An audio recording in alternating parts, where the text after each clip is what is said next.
Welcome to our digital library. आज फिर एक बार हम आयुष की काउंसलिंग के related all India AACCC counselling 2020 के रिलेटेड और ऑल इंडिया कोटा में कितनी सीटें किस किस स्टेट में कहाँ कहाँ कितने परसेंट में सीट होगी हम ये बात करेंगे। सेकंड, हम इसमें ये बात करने वाले हैं इस वीडियो में कि क्या क्या प्रक्रिया रहेगा, किस किस कौन कौन एप्लीकेबल होंगे ऑल इंडिया कोटा के लिए। और थर्ड, हम समझेंगे क्या क्या अपडेट आयुष ने अभी रीसेंट नोटिस में दिया है। तो हम कोशिश करते हैं सारी नोटिस को आपको समझा सकें। लेट्स स्टार्ट करते हैं।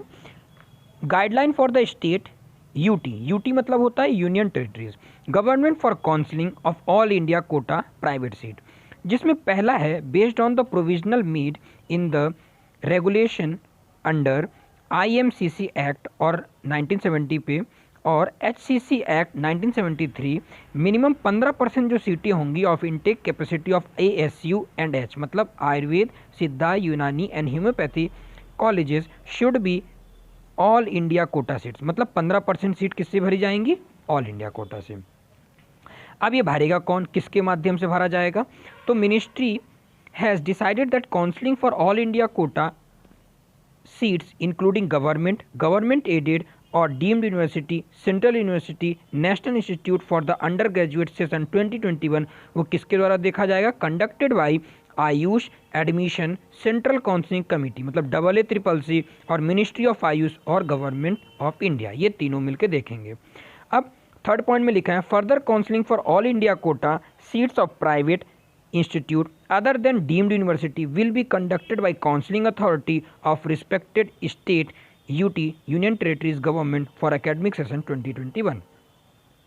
फोर्थ पॉइंट में मेंशन है स्टेट और union territory counselling authorities has to provide sufficient time to NEET 20 qualified aspirant for registration of counseling for all India quota private seat as well as should give wider publicity for registration process, मतलब आपको पर्याप्त समय मिलेगा। ऐसा नहीं कि एक ही दिन में रजिस्ट्रेशन कर देंगे और एक ही दिन में ख़त्म कर देंगे, इसलिए आपको काफ़ी टाइम दिए जाएंगे। ये दो पॉइंट काफ़ी वैल्यूएबल थे, इसलिए डार्क कलर्ड है।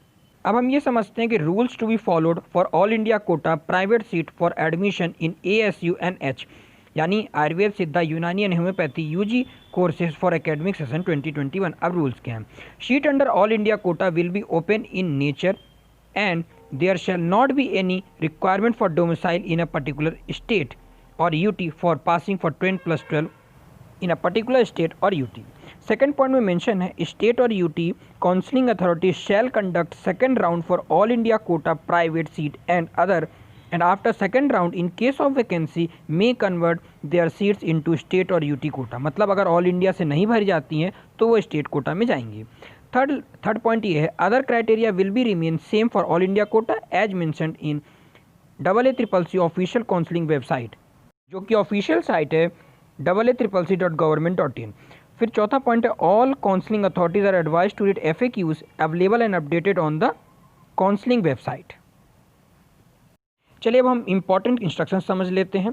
पहला है passing mark for eligibility in admission or to ASU and H UG courses should be as per the ASU and H UG regulation and should be followed strictly. Admission without fulfilling the eligibility criteria will be considered invalid and seat may be cancelled accordingly. Means your seat can be cancelled. Now first, the candidate must have passed intermediate 10+2, मतलब जिस बंदे को counselling करानी है वो 10+2 पास होना चाहिए और उसने physics, chemistry, biology and English individually opt किया हो। फिर उसके बाद उसके अगर वो जनरल कैटेगरी का है तो उसका 50% होना चाहिए एलिजिबिलिटी फिजिक्स, केमिस्ट्री, बायोलॉजी में, और अगर वो SC, ST या OBC कैटेगरी का है तो उसकी 40% एलिजिबिलिटी है। फिर उसके बाद in respect to the person with disability, अगर कोई डिसेबल पर्सन है तो right of a person with disability act 2016 49 of 2016 उसमें ये है कि 45% स्कोर जनरल के लिए चल जाएगा और 40% schedule caste, schedule tribe and other backward for PWD candidate only, ये ध्यान रखिए। और for PWD candidate PWD certificate should be as per the guideline issued by the central government by notice CCIM and CCH available on counselling website, आप ये देख सकते हैं। और लास्ट है in case if an eligible candidate is having valid 12th marksheet however not passing certificate of 12th due to non-issuance of same by the concerned authority, then if candidate fulfill all the criteria, then he or she has to submit affidavit undertaking starting he or she submit passing certificate of 12th standard as soon as possible to the authority concerned.